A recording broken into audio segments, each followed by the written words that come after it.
Sæl og velkomin í Íslensku fyrir útlendinga. Hi, and welcome to Icelandic for Foreigners. Today we're going to be talking about the Icelandic letter R. The letter R is tricky for a lot of English speakers, and you may already know whether or not this trilled R is something that you struggle with. Hopefully I can help a little bit today, but this is really just going to take a lot of practice. So the first thing to know about the letter R is that it is very different from the English R. In English, we say R, as in red. In Icelandic, we have two different options for how to pronounce the R. There's what is called the trilled R and the flapped R. This word pronounced with the trilled R would sound like bara. Can you hear how it rolls a little bit? Ra. Whereas the flapped R would sound more like bara, and it's more just like a tap on the top of your mouth, like when you say the word water. It's the same sound, bara, like water. At least the way that we say water in the US, which is slightly different than other dialects of English. Anyway, so if the R is something that you really struggle with, practice first whenever you see the Icelandic R, try using a very light D sound. As you do that, and as you listen to Icelandic more and more, you'll be able to start getting closer and closer to the Icelandic sound, if that's something that you struggle with. All right, so here are two more words where you can hear the Icelandic R in the word raða, and fara. So there you hear it at the beginning of a word and in the middle of a word. All right, the next thing to know about the letter R is the R sound can be doubled, like a lot of other Icelandic consonants, and that means that we're going to hold the sound for longer. Now this one takes a lot of practice if you struggle with rolling your R's, because this one we're going to roll it extra long. So in this word, verra, which means worse. So compare these two words. We have the word to be on top, vera, and notice how there's a long vowel and then just the single tap for the R, vera, and then we have the word for worse, verra. All right, the next thing to know about the letter R is R can be voiceless. This is probably the strangest of the voiceless sounds that we have to learn. It's making that same ra sound, but without our vocal cords vibrating. So it's ra. And we're going to hear that in some words here. So the first is in the combination HR. So the first word, hrefna. If this is really hard for you, just try pronouncing the two letters separately. The h for the H and then the r for the R. Hrefna. And the next one is hrútur. So compare these two words. One has a normal R and one has a voiceless R. Raða, and hraða. This one really will just take a lot of practice. Sorry about that. All right, the next situation where it can be voiceless is before the letters K, P, and T, before these voiceless stops. So in the first one, orka, and harpa,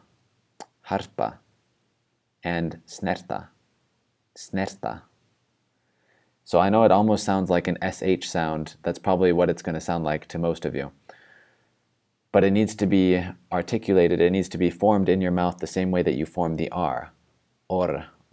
But then we're going to stop our vocal cords from vibrating, so it becomes or. Orka. Harpa. Like we're saying harpa, but we're devoicing that R. Harpa. And snerta. So compare these two words. On the top we have a common name in Iceland, Björk. And the next one we have a very famous singer in Iceland, Björk. And that R is voiceless. All right, the last scenario where the R can be voiceless is at the end of a word. Now this is kind of a funny rule. Whenever you see R at the end of the word, it's going to be slightly devoiced. So if you're saying these words just by themselves, then instead of saying we're going to say and we're going to devoice that R. Now I know it sounds almost like a little SH sound, like a little sh sound, but it's actually the R sound, but we are devoicing it, svalar, góður. So that one's especially strange for foreigners to hear because they feel like there's an SH sound happening at the end of these words, when in reality it's just the R losing its voice. Now it should be noted that this only happens at the end of a sentence or phrase before there's a pause. So in these two examples, we have the sentence ég er, I am, ég er, and that R at the end is devoiced, ég er. But in the next sentence, ég er ánægður, I am happy, ég er ánægður, the R is not going to be devoiced in the word er, because there's a word that comes after it, ég er ánægður. The next thing to know about the letter R is what is called T insertion. So sometimes R can make a T sound come after it, or insert a T sound after it, and I'm about to explain the difference between those two. So the first situation where this happens is before L. So whenever you see the combination R, L.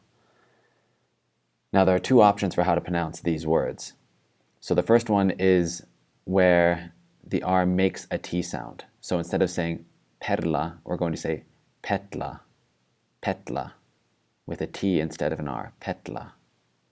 The other way is to still say the R but insert the T between the R and the L, so it becomes pertla, pertla.